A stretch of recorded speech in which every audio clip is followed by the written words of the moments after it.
Alright, what's up guys? So today is session 3 of the boot camp here, and today we're going to be talking about anti-strategies. Essentially the theme of today is using what we know about how you're, again, supposed to play sit and goes and using it to our advantage to make some different plays.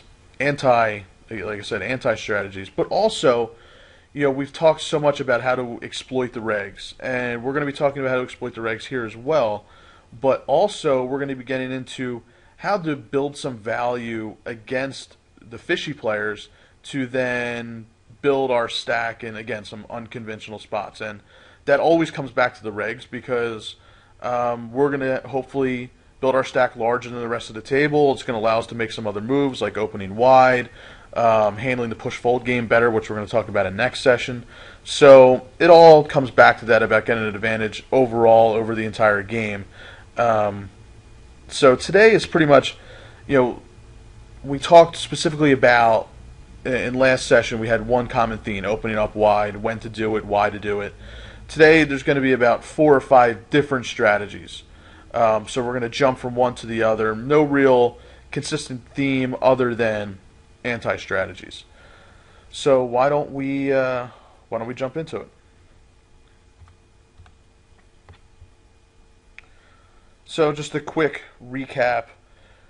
Part 1, obviously we set up the HUD, got our Hold'em manager set up. We're of course going to be using stats again today. And in part 2 we talked about opening up our pre-flop ranges. It's not just about the cards anymore. It's stack size, who's to your left, stats, who's going to 3-bet, who's not going to be, or who's just going to be flatting you. So that was part 2. And again, the point of all these sessions are, you're essentially, when you're done all this, going to be having 7, 8, 9 different types of plays that you're going to put into your game that when the opportunity presents itself, you're going to know how to take advantage to the fullest. So part 2, we figured out how to take advantage, pre-flop, when it's folded to us, and we're not shoving all in.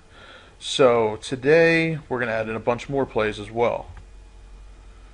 So anti-strategies, exploiting fish. We already kind of spoke about that. So let's just jump right into it, and we're going to talk first about stealing in the small blind. And this is definitely one of the bigger improvements that I made to my game as well. I think when I even first started, I probably gave up way too much in the small blind. I was still in that mode of looking at my hand. Do I want to raise with this?